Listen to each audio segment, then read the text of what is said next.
ربنا ولأمراض المسلمين وخذهم بالنفس عن تنفسهم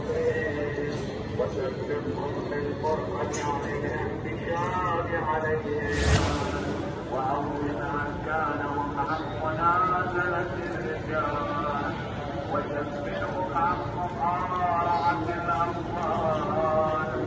وبعث عليهم لنا على وحفظك الأقوى وحفظك الأوفى فنفسه اليسر وأكيد والنار وتولوا بالجود وأسلم عليهم النفقات ومسحوا بالنجار وأصنعوا حرارة الجار وأجروا من ربهم وتولوا بالعافية وأصلحوا السلامة وأعلموا من الجود وألحقوا السورة والخير